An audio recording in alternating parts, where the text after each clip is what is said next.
자, 반갑습니다. 우리가 이제 지난 시간에는 원나라의 간섭을 당하는 그런 모습들을 봤었죠. 그리고 원나라가 점차 약해지면서 공민왕이 반원 자주 정책을 하는 그런 모습을 봤던 것 같습니다. 그리고 이제 이번 시간에는 공민왕의 반원 자주 정책의 과정에서 새롭게 등장한 정치 세력이죠. 신진사대부들의 등장 그리고 그 이후에 고려의 변화, 사실은 이제 고려가 무너져가는 모습 그런 것들을 보게 될 겁니다. 한번 천천히 같이 보시도록 하죠. 일단 우리가 봤던 것처럼 원간섭기의 여러 왕들 특히나 원이 약해지고 난 뒤에 반원자주 정책을 본격적으로 했었던 공민왕 기억나시죠? 공민왕의 개혁 과정에서 새로운 정치 세력으로 누가 성장하기 시작하는 거예요? 아까 얘기했던 것처럼 또 지금 이 페이지의 제목으로 나와 있기도 한데 신진사대부들이 성장을 하기 시작했죠. 신진사대부들이 성장할 수 있었던 배경이 되는 기구가 있죠. 공민왕 때 이걸 굉장히 중요하게 운영을 하죠. 뭐였어요? 혹시? 그렇죠. 성균관이었죠. 성균관이라는 유학교육기관, 또 최고의 교육기관인데 여기서 공부를 열심히 한 신진사대부들이 일종의 정치 세력으로서 성장을 한다는 건데, 그러니까 요거를 잘 생각을 해 두셔야 돼요. 뭐냐면 원간섭기에서 원나라한테 잘 보이면서 성장한 정치 세력이 권문세족이죠. 그리고 원이 점점 약해졌어요. 그래서 공민왕이 이제 성균관을 만들면서 이 성균관에서 성장한 게 신진사대부잖아요. 그러면 이 둘의 관계는 어떻겠어? 당연히 대립각이겠죠. 즉 무슨 얘기냐면 공민왕이 권문세족을 반원자주 정책을 하는 거니까 원나라에 기대고 있는 권문세족을 없애버리기 위한 정치 세력으로, 권문세족을 상대하기 위한 정치 세력으로 의도적으로 키운 게 신진사대부라는 의미예요. 이게 이제 표면적인 명분은 성균관은 교육이지만 사실 공민왕이 성균관을 이렇게 중요하게 운영한 가장 결정적인 이유는 권문세족을 상대할 수 있는 정치 세력을 만들기 위한 거라는 거죠. 이해 되시겠죠? 그래서 이 구도를 꼭 생각을 하셔야 돼요. 그래서 이제 이 신진사대부들이 어떤 사람들인가 이렇게 천천히 한번 보면 보통은 이제 지방 향리나 하급 관리, 그러니까 이렇게 생각하시면 돼요. 되게 귀족은 아니야. 되게 귀족은 아닌데 그래도 아버지가 되게 높은 관리는 아니지만 그저 그런 관리라든지 아니면 지방의 향리면 그래도 지방에서 좀 그냥 어느 정도 힘이 있는, 아주 세다고는 할 수는 없어도, 그러니까 보통은 우리가 이제 고려 초에 지방 호족들 있죠. 이 지방 호족들이 둘로 나뉘는 거예요. 고려의 역사가 전개가 되면서 점점 고려의 역사가 흘러가면서 누구는 과거 시험을 붙어서 이렇게 중앙 관직으로 진출해서 귀족이 되고 문벌 귀족이 되는 거죠. 그리고 이제 쭉 음서로 이어가겠죠. 누구는 과거 시험을 난 볼 생각이 없다든지 아니면 봤는데 떨어졌다든지 뭐 이런 상태가 되면 이제 그냥 지방에 남아서 지방 향리가 되는 거죠. 지방 향리가 되는 건데 고려 말에 특히나 공민왕이 있을 때 이 지방 향리들, 이 지방 향리의 자제들이 보통 이제 이 집은 어느 정도 되는 집이냐면 어마어마한 부자는 아니야. 어마어마한 부자는 아닌데 아들이 굳이 농사를 안 지어도 되는 농사 정도는 다른 사람들 일반 농민들 땅을 빌려줘서 농사시키고 거기서 이제 땅을 그 수확물을 걷어서 먹고 살 수 있는, 그러니까 중요한 건 아들이 굳이 아빠 따라서 농사를 안 지어도 되는 집이라는 거죠. 그러면 걔들이 공부를 하는 거예요. 근데 그때 공부할 때 뭘 공부하냐면 성리학을 공부하는 거죠. 이 애들이 이때 공부한 걸로 과거 시험을 붙는 거예요. 그리고 성리학에 대해서 조금만 말씀을 드리자면 원래 이제 그냥 듣고만 지나가세요. 원래 기존의 유학은 어떻게 하면 올바르게 사는 것인가? 어떻게 하면 국가를 올바르게 경영할 것인가? 이 올바름에 집중을 했어요. 근데 성리학은 그거보다 좀 더 근본적인 가치로 들어가요. 그래서 이 우주 만물과 이 세상은 어떻게 탄생되었으며 어떤 원리로 운영이 되는가? 그리고 인간의 마음과 생각은 어떤 원리로 발생하는가? 그러니까 예를 들어서 뭐 우리가 어떤 상황을 보면 안타까움을 느끼기도 하고, 왜 우리가 이제 그 무슨 TV 이런 데서 되게 안타까운 사연이 있는 사람들 이런 거 보면 안타까움을 느끼잖아요. 아니면 또 어떤 사람한테는 설레임을 느끼기도 하고, 그런 다양한 마음들이 나타나는 이유와 그 원리가 무엇인가, 이런 가장 조금 더 기존의 유학보다 더 근본적인 영역을 공부하는 게 성리학이에요. 그래서 이렇게 보시면 되는데, 이런 성리학을 이제 열심히 공부하면서 이걸 바탕으로 과거에 합격을 한 사람들이라는 거죠. 그래서 이 사람들은 보통 과거를 통해서 중앙 관리로 진출을 하기 때문에 이 얘기는 무슨 얘기예요? 뭐가 있다는 거야? 실력이 있다는 거죠. 실력이. 이해되시겠죠? 그래서 이 실력이 있는 사람들이라는 걸 꼭 생각을 해 두셔야 돼요. 또 여기 써놨네. 어, 그래서 이 잘 보세요. 이 신진사대부가 누구의 개혁 정치를 통해서 누구를 견제하는 정치 세력으로 성장한다. 이거 이제는 여기에 빈칸을 생각해서 채워 넣으실 수 있어야 돼요. 신진사대부들이 성장할 수 있었던 배경은 성균관이죠. 성균관을 중요하게 경영했던 사람 누구예요? 반원 자주 정책을 해서서 권문세족을 밀어내려고 했었던 공민왕이죠. 그리고 누굴 견제하는 거예요? 권문세족이죠. 그래서 우리가 아까 이미 전 시간에 얘기를 했었지만 결국 공민왕의 반원 자주 정책이라고 하는 건 어떻게 보면 국내의 권문세족을 밀어내겠다 이 얘기예요. 왜냐면 권문세족이 원나라에 기대서 성장한 애들이니까. 이해되시겠죠? 그래서 공민왕의 반원 자주 정책이라고 하는 건 결국 권문세족을 밀어내겠다는 얘기인데 이걸 공민왕 혼자서 못하니까 신진 사대부들을 뽑아서 얘들을 세력 바탕으로 삼아서 권문세족을 밀어내겠다 이런 얘기인 거죠. 그것 때문에 성균관을 경영한 거고 그렇게 보시면 되겠죠. 그래서 이 신진 사대부들은 역시 국민왕의 의도대로 권문세족의 비리를 굉장히 많이 비판을 했고 또 불교의 폐단을 많이 지적하는 모습을 보입니다. 그래서 이런 모습을 통해서 사회개혁을 지향하려고 하는 그런 모습을 보이죠. 그리고 원나라를 멀리하고 명과 교류를 강화할 것을 주장하는데 일단 기본적으로 일단 형세를 봐도요. 원나라가 점점 약해지고 남쪽에서 명나라가 성립을 해서 또 이것도 지도를 해놨을래나? 명나라가 점점 몽골을 이렇게 위로 밀어내고 있는 그런 상황이란 말이에요. 그죠? 그래서 아이고 명나라가 몽골을 점점점 위로 밀어내고 있고 몽골 원나라는 점점점 약해지고 있는 상황이니까 사실 합리적으로 봐도 지금 우리가 볼 땐 당연히 명나라 쪽으로 가는 게 맞겠죠. 우리나라가 외교 관계를 할 때. 지금 명나라가 몽골을 밀어내고 있고 몽골이 약해지고 있으니까. 근데 사실 당시에는 조금 고민이 많긴 많았을 거예요. 그래도 몽골은 예전에 그 거대한 몽골 제국을 차지하던 강력한 나라니까 지금 밀리고 있는 어떤 모습이라고 해도 여전히 만만치 않게 강한 나라란 말이에요. 근데 명나라가 또 성장기이긴 하니까 또 명나라도 무시할 수 없고 고민되긴 했을 거예요. 근데 고민되긴 하는데 그때 이제 신진사대부의 선택은 명나라 쪽으로 가야 된다는 거죠. 근데 이게 사실은 당연한 거예요. 몽골이 밀리든 안 밀리든 고려 안에 권문세족들은 당연히 몽골 쪽으로 가겠죠. 자기들이 원나라에 기대서 성장을 한 사람들이니까. 그죠? 그런데 신진사대부는 권문세족이랑 대립각이잖아요. 그러니까 또 명나라 쪽을 얘기하는 거고. 그리고 명나라는 기본적으로 우리 작년에 중국사 배운 거 기억하실지 모르겠지만 한족의 국가란 말이에요. 한족의 전통이 있는 국가고 그리고 유학의 원래 민족이죠. 그러니까 유학이라는 학문 자체가 한족에서 나온 거잖아요. 그러니까 성리학도 한족의 문화란 말이에요. 그러니까 신진 사대부들이 볼 때는 성리학을 탄생시킨 한족의 명나라를 따라가는 게 맞다라는 거죠. 이해되시겠죠? 그래서 학문적인 차원에서 봐도 그렇고 현재의 형세를 봐도 그렇고 권문세족을 밀어내기 위해서도 그렇고 당연히 신진사대부는 원나라는 멀리하고 명과 친하게 지내야 된다라고 얘기를 하는 거죠. 그래서 이렇게 신진사대부는 명을 더 가깝게 지내야 된다 이렇게 주장을 했다라는 거죠. 그래서 권문세족 그다음에 신진사대부 이렇게 대립각이 있는 거죠. 그래서 권문세족은 여전히 원과 친하게 지내야 된다 이렇게 얘기를 하고 있고 그다음에 신진사대부는 아니다. 명나라와 친하게 지내야 된다 이렇게 얘기를 하고 있는 거죠. 그래서 서로가 이렇게 대립각을 세우고 있는 거예요. 권문세족은 워낙 자기들이 이제 직급이 높았다 보니까 신진사대부들은 이제 시작한 애들이기 때문에 보통 관급이 높다. 관직이 높지는 않아요. 그러니까 이제 권문세족 입장에서는 높은 관직을 다 차지하고 있으니까 신진사대부들을 또 무시하기도 하고. 근데 이제 신진사대부들은 권문세족들이 이제 실력이 없다라는 걸 알고 있죠. 원에 기대서 성장한 애들이니까. 그러니까 또 반대로 무시하고 이런 식으로 굉장히 대립각이 서 있는 거죠. 이렇게 보시면 되겠고. 근데 이제 여기서 굉장히 중요한 변화가 불어닥치기 시작해요. 사실 국민왕이 반원 자주 정책을 제대로 못했던 이유도 요건데, 홍건적, 왜구 이런 애들이 계속 한반도를 침략해 오기 시작합니다. 홍건적은 어떤 애들이냐면 기본적으로 한족이에요. 그러니까 몽골족 원나라의 지배에 저항하는 애들이죠. 그래서 얘들이 이제 사실은 명나라를 만든 근본적인 세력이기도 한데 홍건적이 원나라의 공격을 피해서 한반도까지도 들어오기도 해요. 그래서 이제 한반도가 이 홍건적의 피해를 많이 입게 되고 한때는 심할 때는 수도가 그러니까 개경이 함락된 적이 있을 정도로 홍건적이 굉장히 많은 피해를 끼치기도 합니다. 그래서 이것 때문에 국민왕이 지금의 이제 경북에 있는 안동으로 피난을 간 적도 있어요. 그래서 이렇게 어, 한족의 이 홍건적 때문에 우리가 꽤 많은 피해를 입고 있었다는 거죠. 그래서 결국에는 우리나라 이제 무장들인 뭐 정세훈, 이방실 이런 사람들에 의해서 물리치기는 하는데 그래도 우리가 굉장히 고통스러웠었다는 거죠. 그래서 이렇게 보시면 이제 원나라 몽골이 있죠.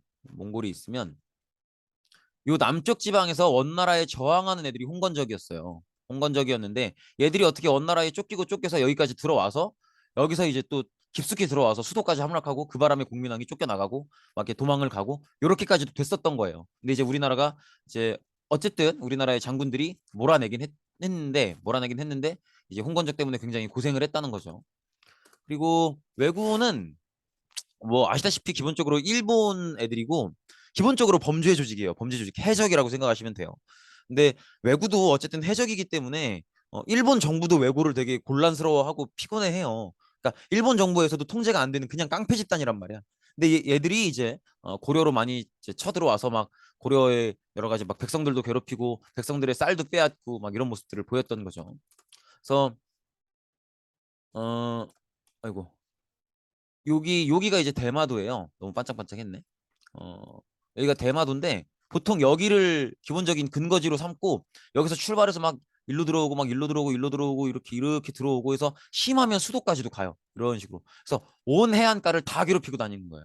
그러니까 이제 우리나라 입장에서는 고려 입장에서는 북쪽은 홍건적이 밀고 내려오고 지금 남쪽에서는 외국의 깡패놈들이 막 다 해안가를 다 해집고 있고 굉장히 피곤한 상황인 거죠. 그래서 국민항해 반원 자주 정책도 이것 때문에 좀 굉장히 중간중간에 진행이 잘 안 돼요. 그런 모습들을 볼 수가 있고 그래서 이 왜구들이 굉장히 고려를 노략질을 많이 했고 주로 이제 당연히 남쪽 해안을 많이 침입했겠죠. 근데 심할 때는 수도를 위협하기도 했다는 거죠. 그래서 왜구로 인한 피해를 보면 일단은 어, 지금 외국가 활동하는 이 해안가들이 다 사실은 우리나라가 이제 세금을 쌀로 걷어서 그 세금으로 거둔 쌀을 배에 실어서 운송하는 곳들이거든요. 그러다 보니까 이제 이 세금으로 거둔 쌀들을 운송하는, 옮기는 이 배들이 다 외국한테 당하는 거예요. 그래서 세금을 충분히 걷었는데도 불구하고 중앙으로 전달이 안 되고 이런 문제들 때문에 이제 국가의 재정이 어려워지고 이런 면들이 있죠. 그래서 뭐 해안가의 주민들 피해 당하는 건 당연한 거고요. 그렇죠? 이런 면들을 볼 수가 있죠. 그래서 이걸 또 당연히 누군가가 맞서 싸워야겠죠. 근데 이때 이제 등장하는 사람들이 뭐 최영, 이성계 이런 사람들이에요. 둘 다 너무 유명한 사람들이죠. 뭐 최영 하면 이제 뭐예요? 그 황금보기를 돌같이 하라. 뭐 이런 명언을 남긴 사람이기도 하고 이성계는 나중에 이제 조선을 건국하는 인물이기도 하죠. 어쨌든 이런 사람들이 맞서 싸워서 이겨내기도 하고요. 그다음에 이게 이제 무슨 의미냐면 뭐 육지에서 바다에서 이런 얘기가 나오고 있는데 최무선이 어 우리나라의 어떤 화약을 이용한 화포를 개발하는데 굉장히 큰 공을 세운 사람이에요. 그러니까 화포를 제작하는데 많은 공을 세운 사람인데 최무선이 등장하기 전까지는 어떤 식으로 싸웠냐면 외구가 바다에서 올 거 아닙니까? 그럼 바다에서 외구가 우리나라 육지로 들어왔을 때 그때 육지에서 싸우는 거예요. 사실은 최영도 그렇고 이성계도 그렇고 다 육군의 장수들이에요. 그러니까 사실 해안가에 있는 주민들은 이미 피해를 당할 대로 당한 상태에서 더 큰 피해를 막기 위해서 육지에서 싸우는 거죠. 근데 이제 최무선이 등장하고 나서 최무선이 그래서 중요한 거예요.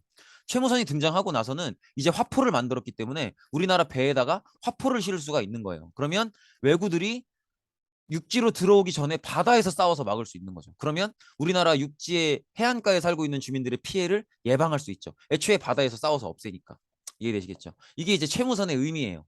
최무선이 화포를 만든 거의 의미가 이거라는 거지. 최무선이 화포를 만들므로써 전투의 현장이 전쟁터가 육지가 아니라 우리나라 육지가 아니라 바닷가가 된 거지. 그래서 우리나라 해안가의 주민들이 피해를 입기 전에 바다에서 전투를 끝내고 쫓아내고 이제 우리나라 사람들의 피해를 예방할 수 있었다라는 거죠. 그래서 최무선 굉장히 중요합니다. 꼭 기억하셔야 돼요.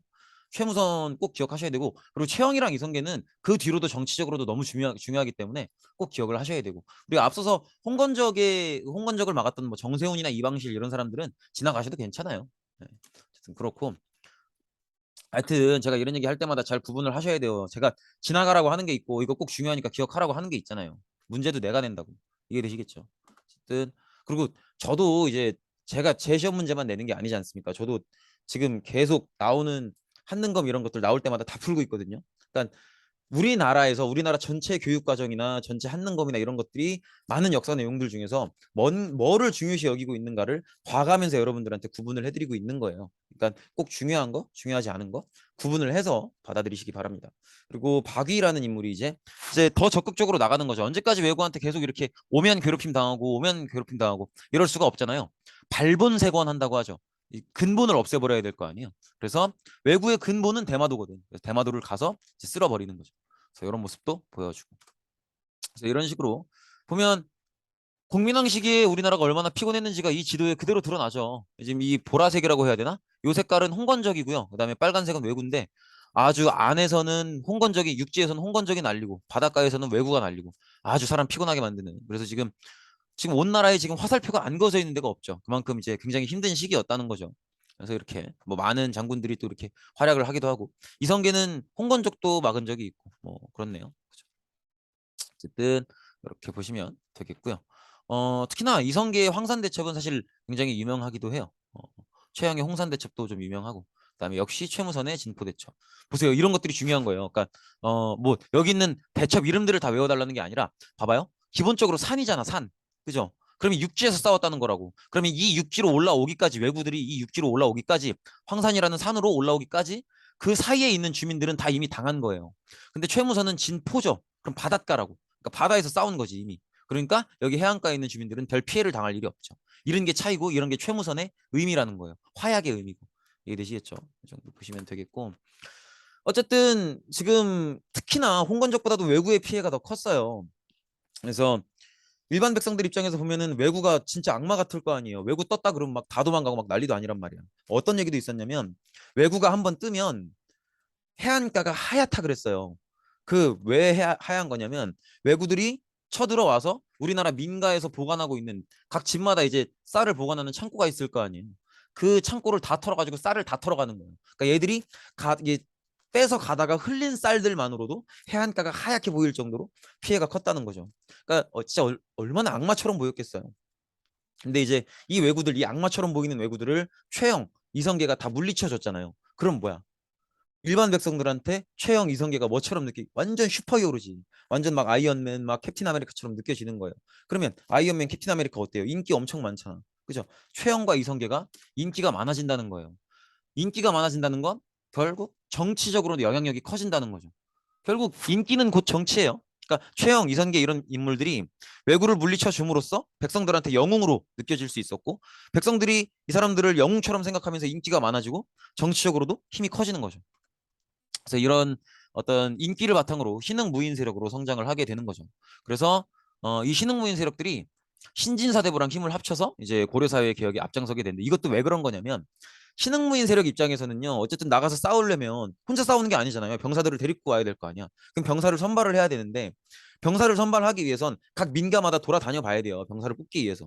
근데 이제 그 이성계가 적어놓은, 최영도 마찬가지고, 기록들을 보면 뭐라고 돼 있냐면, 민가를 들어가면 진짜 꼬맹이들 막 4살, 5살 이런 애들만 나와서 조금 조금 놀고 있고, 그 집에 아버지들 있죠. 그러니까 애가 5살이면 아빠가 몇 살이겠어. 나이 안 많을 거란 말이에요. 지금 제 나이 정도일 거예요. 저야 지금 그냥 결혼을 못 하고 있는 거고. 그 당시엔 또 결혼을 빨리 했으니까 애가 5살이면 그 아빠가 20대 중반, 30대 초반이에요. 그러면 얼마든지 나가서 싸울 수 있는 나이대라고. 근데 가보면 방에 그냥 이렇게 누워 있대요. 왜 누워 있냐면, 군대 가기 싫어서가 아니라, 왜 데리러 오는지도 몰랐겠지. 그냥 누워 있는 거예요. 왜 누워 있냐면, 외구들한테 다 먹을 걸 빼앗겨서 먹을 게 없으니까 배고를까 봐 누워 있는 거예요. 그 정도로 민가들이 얼마나 큰 피해를 당하고 있고 얼마나 고통스럽게 살고 있는지를 신흥무인 세력들은 봐서 안단 말이에요. 자기들이 싸우러 나갔을 때, 혹은 병사를 징집하러 갔을 때 보니까 너무 꼬라지가 말이 아니거든. 그러니까 신흥무인 세력들은 그 과정에서 진짜 고려 사회가 뭔가 고쳐져야 되고 개혁이 필요하다. 지금 이렇게 권문세족 멋대로 가는 건 절대로 아니다. 이런 생각을 하면서 같이 개혁을 생각하고 있었던 신진사대부들과 힘을 합치게 되는 거죠. 그래서 이런 것들이 사실은 다 이유가 있는 그런 결합들이라는 거죠. 이유가 있는 내용들이고.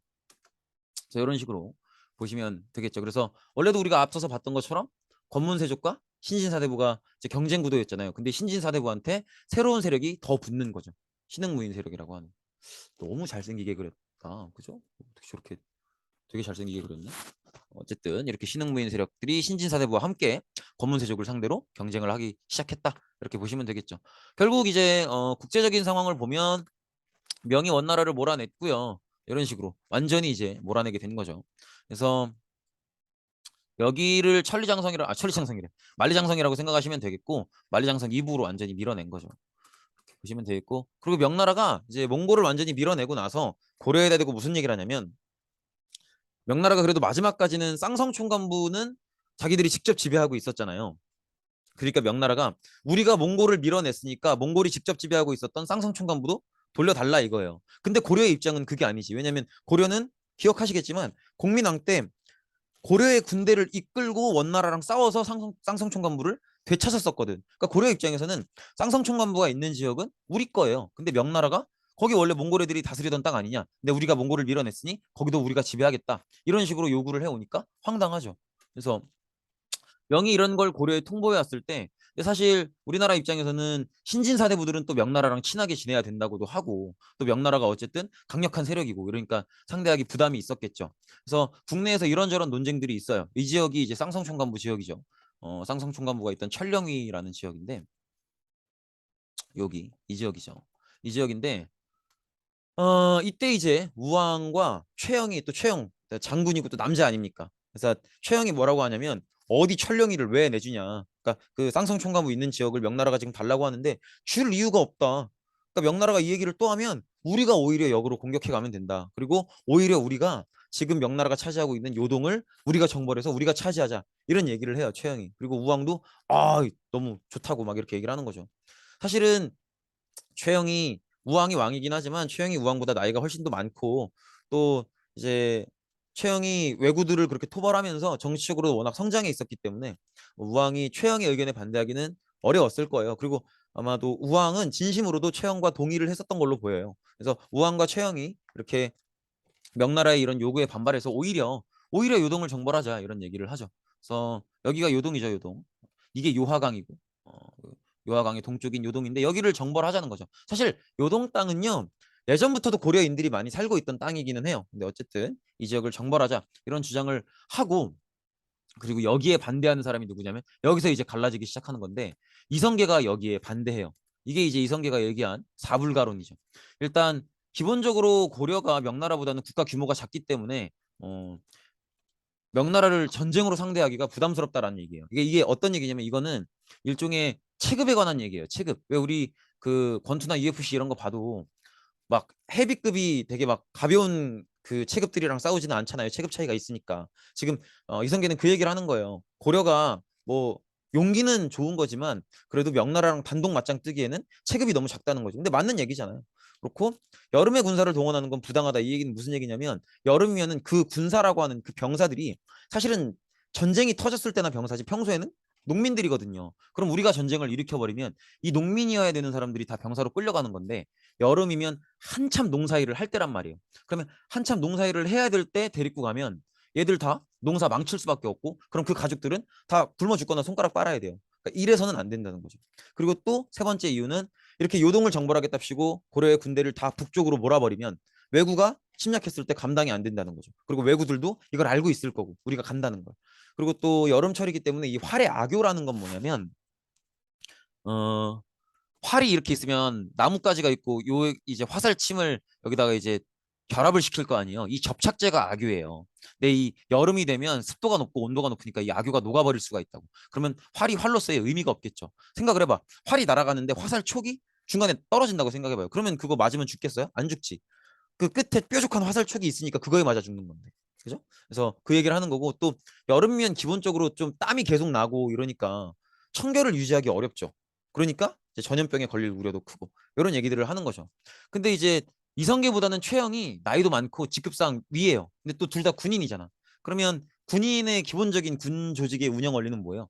복종이죠, 복종. 상명하복. 그러니까 최영이 사불가론을 쭉 듣더니 그래서 어쩐다고 안 간다고? 가 이래요. 그러면 가야죠. 이성계가 나름대로 논리적으로 가서는 안 되는 이유들을 막 얘기했지만 결국 군대고 상명하복이기 때문에 최영이 더 자기보다 상급자고 최영이 알았으니까 가 이러면 그냥 가야 돼요. 그래서 이성계는 어쩔 수 없죠. 뭐 까라면 까야지. 그래서 갑니다.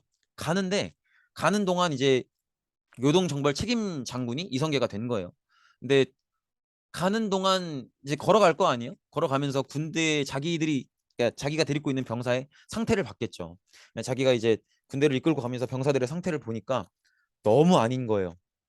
애초에도 아까 얘기했다시피 너무 먹은 것도 없고 약한 사람들이 왔고 걸어가면서도 먹은 게 없으니까 계속 지쳐서 쓰러지고 전염병 돌고 막 해서 전쟁을 아직 치르지도 않았는데 그냥 전쟁을 하러 가고 있는데 그 과정에서도 굉장히 많은 병사들이 죽어요. 막 전염병이 돌고 막 이래가지고.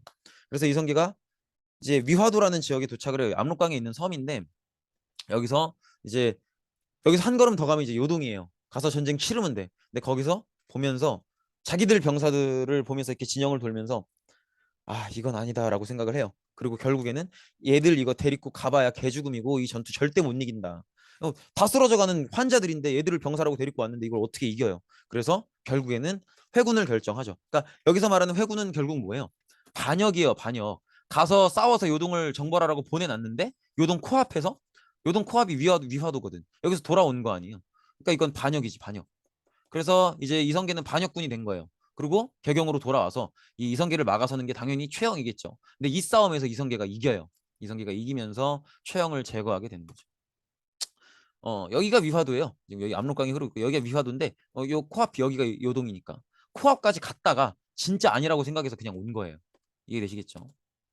그래서 이성계 중심으로 신흥무인 세력, 신진사대부 세력이 이렇게 힘을 합치게 됩니다. 그래서 고려의 실권을 장악하게 되는 거죠. 근데 신진사대부들도 분열을 하게 돼요. 그러니까 이제 급진파, 온건파 이렇게 나뉘는데 사실 늘 그래요. 뭔가를 개혁하려고 하는 상황이 되면 늘 이렇게 나뉘어요. 완전히 진짜 뿌리 끝부터 다 싹 다 뜯어고치자 이렇게 얘기하는 급진파가 있는가 하면 그래도 너무 심하게는 하지 말고 필요한 부분만 살짝살짝 고쳐가자 이렇게 얘기를 하는 온건파가 있는데 급진파의 주장은 고려는 이제 답이 없다는 거예요. 고려는 아예 고려 정부 자체가 썩었기 때문에 답이 없고 고려를 완전히 무너뜨리고 새로운 국가를 세우고 새로운 왕조를 세워야 된다는 게 급진파의 입장이에요. 근데 온건파는 그렇게까지는 아니고 고려 왕조를 유지하면서 그래도 우리가 유교 공부를 한다는 신진 사대부들인데 어떻게 왕에 대한 충성, 왕조에 대한 충성을 버릴 수 있느냐. 그러니까 고려 왕조는 유지하고 잘못된 부분만 뜯어고쳐가면 되지 않겠냐. 이게 이제 온건파의 주장인 거죠. 그래서 온건파를 대표하는 인물로는 이색, 정몽주 이런 사람들이 있고요. 급진파를 대표하는 인물로는 고려를 이제 이런 사람들이 있어요. 정도전, 조준 이런 사람들이 있는데 아까 얘기했던 것처럼 온건파는 고려 왕조를 유지하고 잘못된 것만 조금씩 고쳐 나가자는 입장이고 급진파는 아예 고려 왕조를 완전히 무너뜨리고 새로운 왕조, 새로운 국가를 세워야 된다라고 얘기를 하는 거죠. 사실은 급진파는요 정도전 얘기하는 거예요. 정도전. 그래서 정도전의 입장은 뭐냐면 이 사람도 유학자예요. 정도전 당연히 유학자고 성균관 교수까지 지낸 사람이에요. 굉장히 똑똑한 사람이고 그리고 참 묘한 게 정몽주랑 정도전이랑 8살 차이긴 한데 정몽주가 형이긴 한데 둘이 친구예요. 둘이 친구고 둘 다 이색의 제자인데 이제 정도전이랑 정몽주랑 의견이 달랐던 거죠. 그래서 이색과 정몽주는 고려 왕조에 충성을 해야 된다는 입장이고 정도전은 본인이 유학자예요. 유학자면 충성을 해야 될 거 아니에요. 근데 정몽주의 얘기는 뭐냐면 나의 충성의 대상은 왕조가 아니다라는 거예요. 그럼 뭘까? 왕조가 아니라 백성. 그래서 정도전의 입장은 뭐냐면 민심은 곧 천심이다라고 얘기를 해요. 그래서 백성들의 마음이 곧 하늘의 마음이고 내 지금 이 왕조가 이 백성들을 더 괴롭게 만드는 거라면 무너뜨려야 된다는 거죠. 그리고 우리 백성들을 위해서 새로운 왕조가 필요하다면 새로운 왕조를 세울 생각도 해야 그게 진정한 충성이라는 거예요. 그래서 충성의 대상이 왕조여서는 안 되고 백성이어야 된다는 게 정도전의 입장이고 그렇기 때문에 급진파로 가는 거예요. 이해되시겠죠? 그리고 이 얘기가 아주 근거가 없는 얘기가 아닌 게 그 유교 경전 중에 맹자라고 있어요. 맹자에 이렇게 나와요. 이런 내용이 나온단 말이에요. 그러니까 정도전은 이걸 바탕으로 이렇게 얘기를 하는 거죠. 사실은 그래서 고려가 무너지고 그 다음에 세워진 나라가 조선이잖아요. 조선의 모든 건국과 조선의 건국 이후에 기본적인 시스템 체계들을 다 마련하는 건 정도전이에요. 그러니까 사실 조선을 건국한 사람은 정도전이라고 보는 게 맞아요. 그러니까 정도전이 조선이라는 국가의 디자이너라고 보셔야 돼요. 이해되시겠죠? 그래서 이렇게 신진사대부가 온건파, 급진파로 나눠지게 되고요. 결국에는 신흥무인 세력 이성계와 정도전이 손을 잡고 조선을 건국하게 되는 거죠. 그래서 이성계는 아무래도 이제 군인 장군 출신이니까 이렇게 좀 극단적으로 얘기하면 그냥 얼굴마담까지는 뭐하지만 이제 대표로 내세운 격이라고 보시면 되고 실제로 조선을 건국을 계획하고 이 건국된 이후에 조선을 디자인한 건 정도전이다 이렇게 보셔야겠죠. 그래서 이렇게 보시면 돼요. 조선이라는 국가에 대해서 그 국가의 대표이자 왕은 이성계이지만 그 국가의 디자이너, 그 국가를 디자인한 사람은 정도전이다 이렇게 보시면 되겠죠. 그래서 이제 조선이라는 나라가 건국이 되는 겁니다. 고생 많으셨습니다. 여기까지입니다.